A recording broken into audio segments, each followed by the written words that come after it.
Bismillahirrahmanirrahim. Assalamualaikum warahmatullahi wabarakatuh.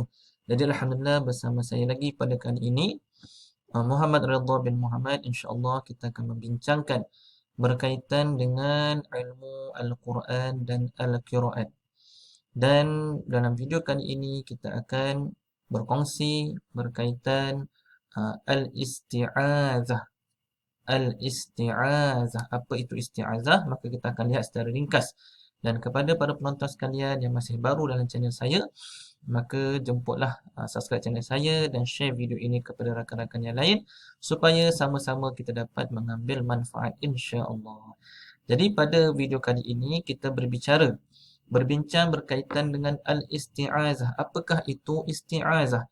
Isti'azah bermaksud, kita lihat dalam slide, memohon perlindungan kepada Allah Subhanahu wa taala daripada syaitan. Jadi, sebelum kita nak melakukan sesuatu perkara, sebelum kita nak membaca Al-Quran, maka kita disunatkan.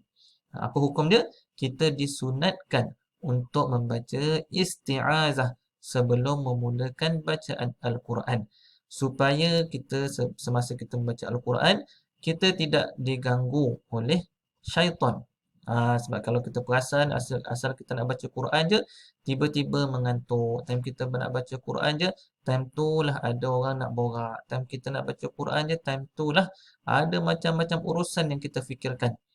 Belum sempat habis satu muka surat dah macam-macam kita fikir.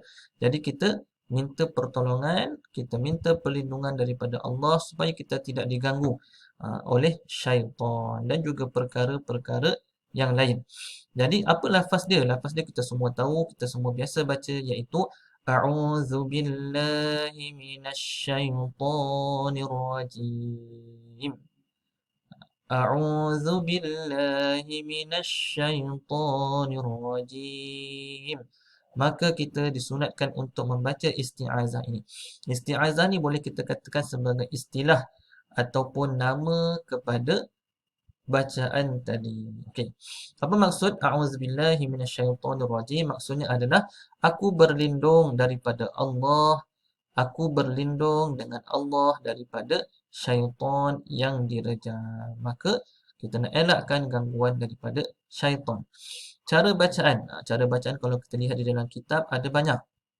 Ada situasi-situasi dia, ada keadaan-keadaannya bila kita nak kena baca kuat, bila kita nak kena baca jahat, bila kita nak kena baca perlahan, sir, kalau kuat jahar, maka ada disebutkan secara detail di dalam kitab-kitab. Tetapi di dalam video ini, dalam slide ini hanya saya sebutkan secara ringkas sahaja, iaitu kita membaca secara nyaring, membaca secara kuat, kita membaca secara jahar di dalam majlis dan semasa proses pembelajaran. Jadi kita contoh berada dalam kelas bersama dengan guru Al-Quran kita, maka guru Al-Quran kita akan mendengar bacaan kita. Kita baca A'udzubillah dengan kuat supaya guru Al-Quran boleh menegur sekiranya ada kesilapan ketika bacaan. Guru Al-Quran boleh mendengar cara bacaan isti'azah kita. Maka kita baca dengan kuat. Dan juga di dalam majlis. Di dalam majlis sebagai contoh mungkin di dalam majlis khatam Al-Quran ataupun masa tu tilawah, pertandingan tilawah ataupun ketika tadarus Al-Quran, maka dibacakan isti'azah ini secara kuat, secara nyaring, secara jahar. Itu keadaan yang pertama. Manakala keadaan yang kedua, kita membaca secara perlahan. Ada banyak situasi, tetapi yang disebutkan kita lihat dalam slide ini, kita membaca secara perlahan isti'azah ini semasa di dalam solat dan juga semasa kita membaca secara berseorangan. Kita duduk dalam masjid ataupun kita duduk kat rumah seorang-seorang, kita nak baca Quran, maka kita membaca isti'azah itu a'udzubillahi minasyaitonirrajim dengan bacaan yang perlahan, sir, bacaan yang perlahan. Ataupun ketika di dalam solat, tak pernah kita mendengar imam ataupun mana-mana makmum ataupun diri kita sendiri, tiba-tiba kita di dalam solat membaca isti'azah dengan suara yang kuat, tak ada. Maka kita membaca dengan suara yang perlahan, suara sir. Itu adalah situasi yang biasa kita lakukan. Jadi boleh lihat secara detail di dalam kitab-kitab. Ini disebutkan berkaitan dengan isti'azah ini di dalam Al-Quran, surah An-Nahlu ayat 98. فَإِذَا قَرَأْتَ الْقُرْآنَ فَاسْتَعِذْ بِاللَّهِ مِنَ الشَّيْطَانِ الرَّجِيمِ. Apabila kamu membaca Al-Quran, maka hendaklah kamu meminta perlindungan kepada Allah daripada syaitan yang direjam. Ini jelas disebutkan dalam Al-Quran. Lafaznya juga jelas dan juga arahannya juga jelas apabila kamu membaca Al-Quran. Jadi arahan ini membawa kepada bentuk ataupun hukum sunat. Bukannya wajib ya, bagi kita punya pendapat yang kita pilih, sunat hukumnya untuk membaca isti'azah. Kemudian seterusnya, bagaimana kita membaca isti'azah di awal surah? Ialah biasa kita nak memulakan bacaan Al-Quran, contoh kita nak mula dengan awal surah. Maka bagaimana kita nak baca isti'azah masuk kepada surah tersebut? Okey.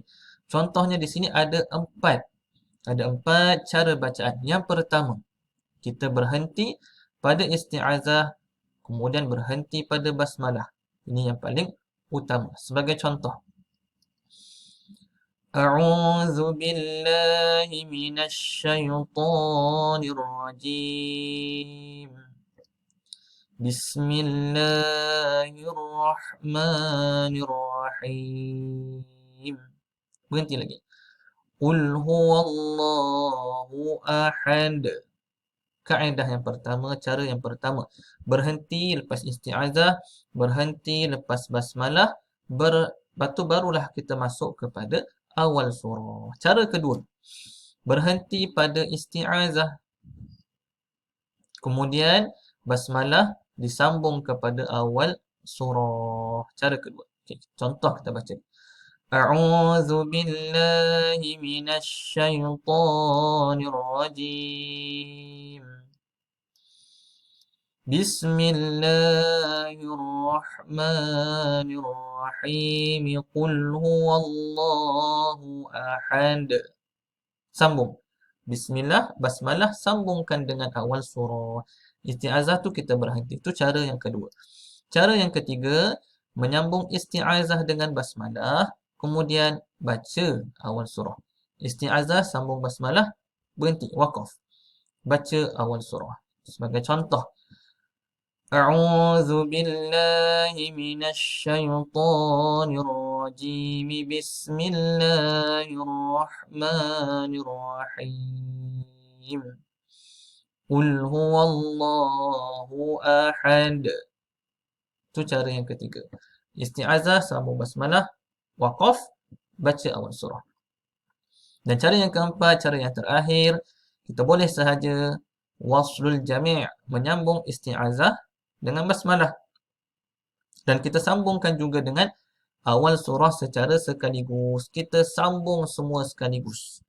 Kalau atas sekali, potong semua. Qat'ul jami'.